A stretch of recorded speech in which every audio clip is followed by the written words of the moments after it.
ஹரியானா மாவட்டத்தில் உள்ள ஹிமாச்சல் பிரதேசம் ஹைவேல ஒரு 30 வயதான பெண்ணின் உடம்பு தலையில்லாமல் கிடப்பதா அந்த மாவட்டத்தில் உள்ள போலீஸ்காரங்களுக்கு டிசம்பர் 7 2025 அன்னைக்கு இன்ஃபார்ம் வருது. இதை தொடர்ந்து போலீஸ்காரங்க அங்கே போய் பார்க்கும்போது 30 வயதான ஒரு தலையில்லாத பெண்ணின் உடம்பு ஹைவே பக்கத்தில் கிடக்கிறத பார்த்து போலீஸ்காரங்களே அதிர்ச்சி ஆகிறாங்க.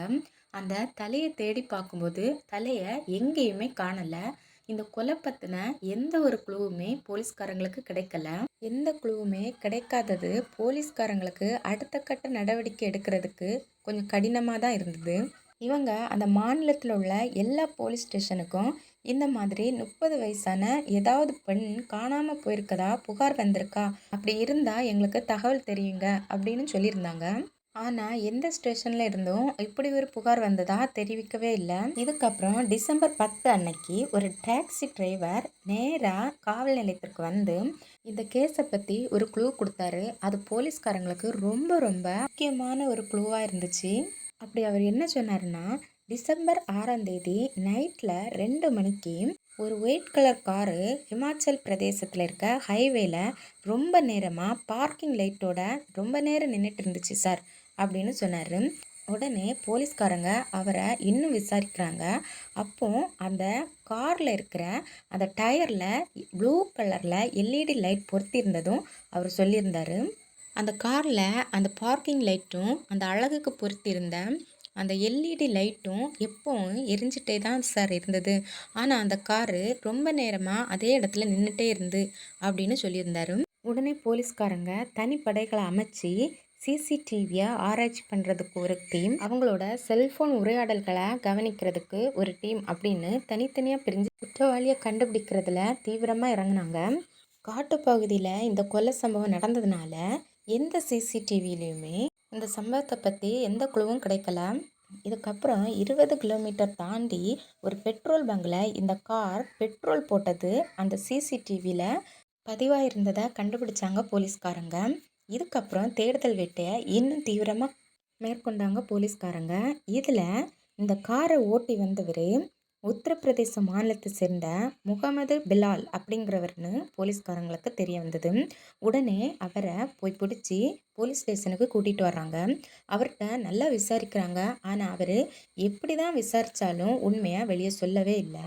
இதுக்கப்புறம் இவரோட கால் ரெக்கார்டிங்கை செக் பண்ணும்போது இவரோட ஃபோன் நம்பர் கொலை நடந்த அன்னைக்கு நைட்டு 2 மணிக்கு அந்த பெண் சடலம் கடந்த அந்த ஹைவேல உள்ள டவரில் ரொம்ப நேரம் காட்டியிருக்கு.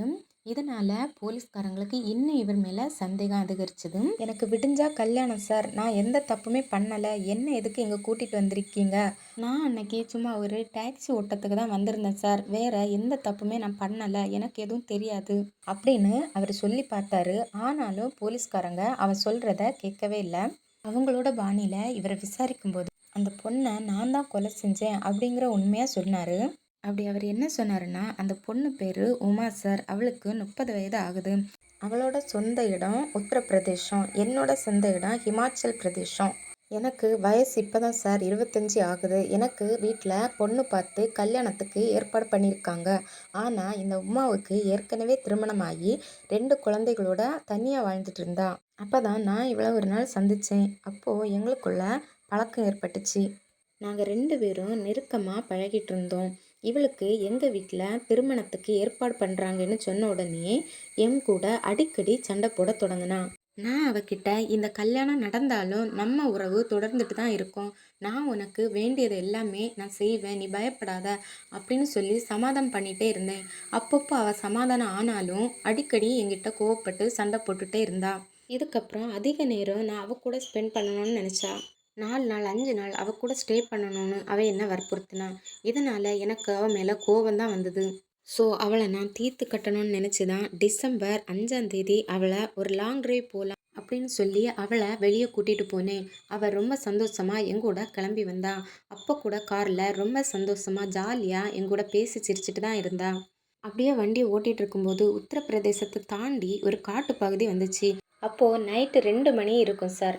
அங்கே வண்டியை நிறுத்தினேன்னா யூரின் போயிட்டு வந்துடுறேன் அப்படின்னு சொல்லி நான் வெளியில் போய் அந்த காட்டு பகுதியை லைட்டாக நோட்டம் விட்டேன். அதுக்கப்புறம் காரோட பின்பக்கமாக வந்து அந்த சீட் பெல்ட்டாலே அவளோட கழுத்தை சுற்றி இறுக்கி கொன்னுட்டேன் சார்.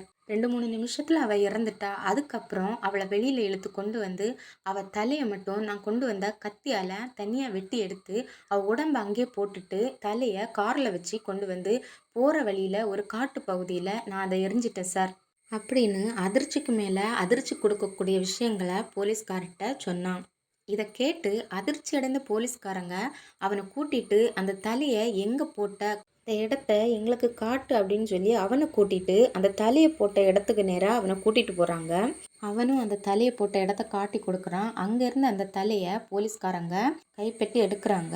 அதுக்கப்புறம் அந்த ஃபுல் பாடியையும் பிரேத பரிசோதனைக்காக அனுப்பி வைக்கிறாங்க.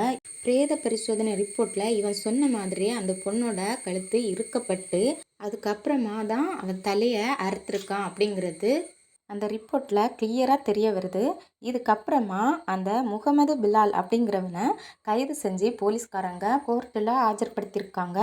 இந்த சம்பவத்தை பற்றி உங்கள் கருத்து என்னென்னு கமெண்டில் பதிவு செய்யுங்க. நன்றி.